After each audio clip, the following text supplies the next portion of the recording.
Bonjour à tous, c'est Karine, bienvenue sur ma chaîne. Aujourd'hui, je vais partager avec vous la recette d'une tarte croustillante à base de pâte philo. Je vous mettrai tous les ingrédients dans le descriptif de la recette qui se trouve en dessous. Cliquez dessus, vous aurez tous les ingrédients qui vont apparaître. N'hésitez pas à vous abonner et à liker pour me donner un coup de pouce. Et abonnez-vous aux notifications pour être averti de toutes les vidéos mises en ligne. Dans un bol, j'ai mis un tout petit peu de beurre que j'ai fait fondre et de l'huile. Je mets des herbes. Alors là, j'ai du persil et de l'estragon. C'était dans mon jardin cet été. Je les ai congelés. Et de l'ail. Et je remue le tout. Vous mettez les herbes de votre choix. J'ai pris une plaquette à tarte chemisée d'un papier sulfu. Je vais badigeonner le dessous.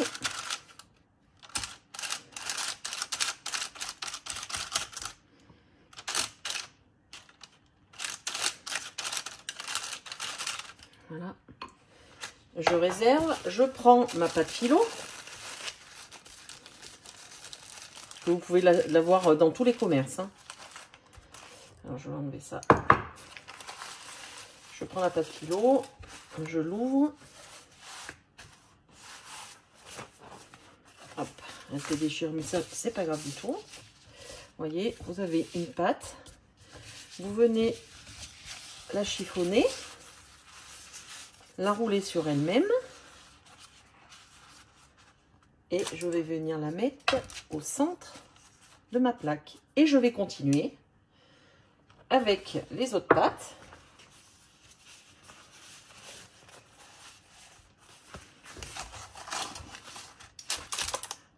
Ça, hein, voilà, je chiffonne,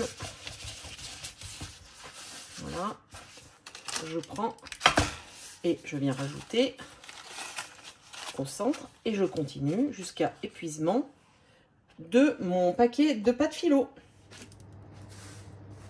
Mon plat est rempli, donc ça fait un escargot, hein. J'ai mis un paquet de pâte philo. Après, tout dépendra de la grandeur de votre moule. Parce que du coup, là, j'ai quand même un tout petit peu tassé. Hein. Et je viens badigeonner toute ma plaque avec le mélange huile, beurre, herbe et ail. Ouh là là, ça sent très bon. Hein.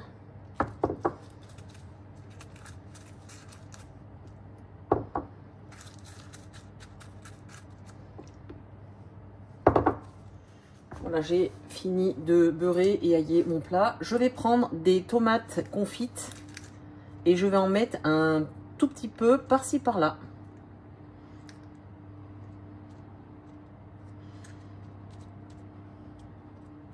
Et je fais ça jusqu'à épuisement des tomates confites. Alors ça, la tarte est terminée. Les tomates confites sont vraiment facultatives. C'est que j'ai ouvert mon frigo avec plusieurs restes de recettes que j'ai fait. Ben, il m'en reste un petit peu, du coup, ben voilà. Et puis ça donne un tout petit peu de couleur à la tarte.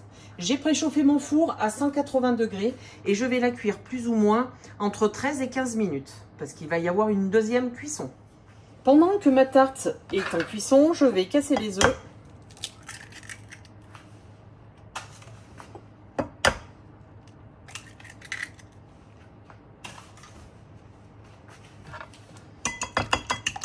Commence à les battre.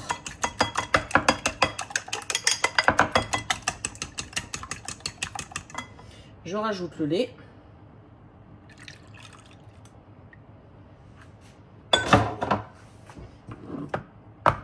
Je vais mettre du sel, du poivre.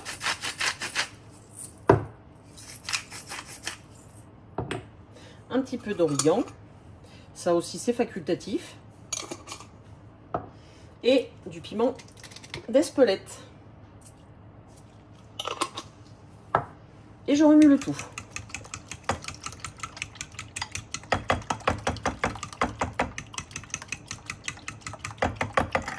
Alors, je viens de sortir la tarte. Vous voyez, elle est croustillante sur les bords.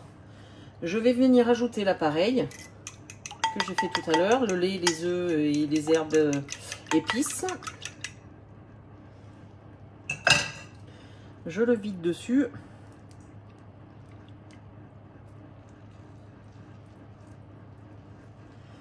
Alors versez-le petit à petit, hein, pour pas que ça déborde. Voilà. Je vais mettre, alors là c'est de la mozzarella râpée, là c'est un peu plusieurs fromages, donc je vais mélanger les deux.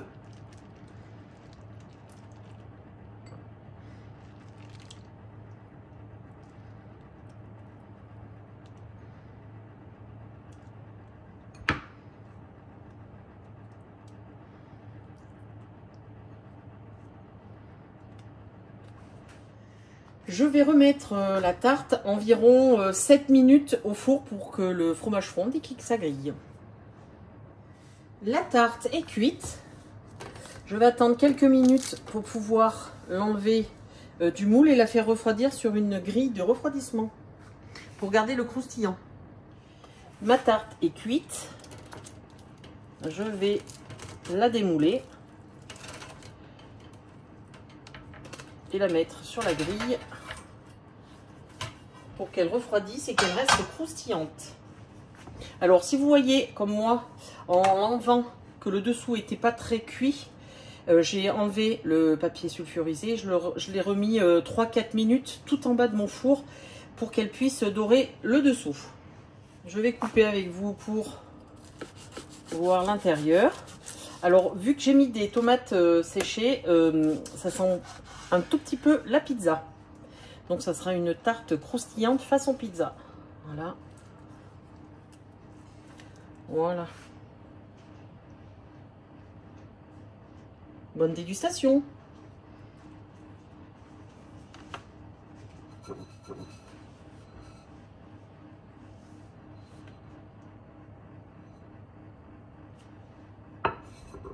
Dégustation, vous pouvez la mettre ou à l'apéritif en petits morceaux ou alors en entrée avec une petite doucette du jardin.